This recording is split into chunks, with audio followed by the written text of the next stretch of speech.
Gold trusted gold buyers తాకట్టులో ఉన్న బంగారాన్ని విడిపించి ఈ రోజు ఉన్న మార్కెట్ ధరకే కొనబడును. మరిన్ని వివరాలకు సంప్రదించండి 7771077720.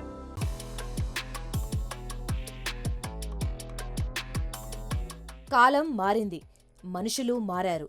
గతంలో లాగా దాక్కొని నాలుగు గోడల మధ్య కాదు, దర్జాగా నడి రోడ్డుపైనే నరికేస్తున్నారు.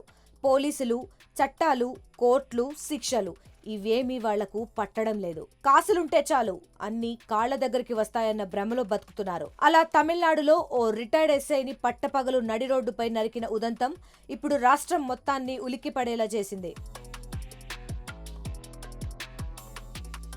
తిరునెల్వేలి ప్రాంతానికి చెందిన రిటైర్డ్ ఎస్ఐ జాకిర్ హుసేన్ మంగళవారం ఉదయం కుటుంబంతో దర్గాకు వెళ్లి తిరిగి వస్తున్నాడు.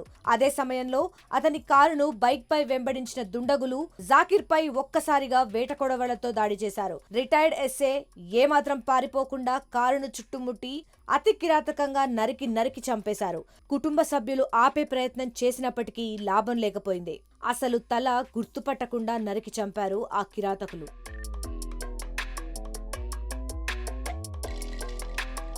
నడి రోడ్డుపై దారుణ హత్య జరగడంతో స్థానికులు పోలీసులకు సమాచారం అందించారు.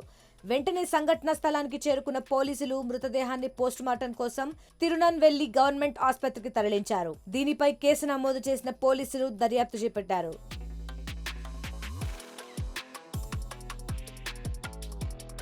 జాకిర్ హుసేన్ గతంలో మాజీ ముఖ్యమంత్రి కరుణానిధి భద్రతా విభాగంలో ఎస్ఐగా పనిచేశాడు. అతనికి భార్య, కుమారుడు, కుమార్తె ఉన్నారు. అయితే జాకిర్ హుసేన్ హత్యకు ఒక స్థల వివాదం కారణంగా జరిగినట్టు తెలుస్తోంది. తొట్టిపాళెం మెయిన్ రోడ్ లో 36 సెంట్ల భూమికి సంబంధించి జాకిర్ హుసేన్ కు అదే ప్రాంతానికి చెందిన మరో వ్యక్తికి ఇదివరకే పాత గొడవలో ఉన్నట్టు సమాచారం. ఇదే విషయం ఆ ఇద్దరు ఒకరిపై ఒకరు కక్షలు సాధించుకుంటున్నట్టు తెలుస్తోంది.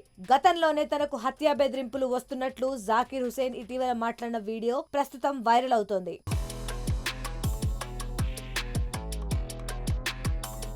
మరోవైపు జాకిర్ హుసేన్ ను హత్య చేసి వారిలో అక్బర్ షా, తౌఫిక్ అనే ఇద్దరు వ్యక్తులు కోర్టులో లొంగిపోయారు. దీంతో ఈ హత్యాస్థలం వివాదానికి సంబంధించి జరిగిందా లేక మరేమైనా ఉందా అన్న కోణంలో పోలీసులు దర్యాప్తు చేస్తున్నారు. మరిన్ని వీడియోస్ కోసం ఛానల్ ని సబ్స్క్రైబ్ చేయండి. లేటెస్ట్ అప్డేట్స్ కోసం వాట్సాప్ ఛానల్ ని ఫాలో అవ్వండి. ఆ లింక్ డిస్క్రిప్షన్ లో ఉంది.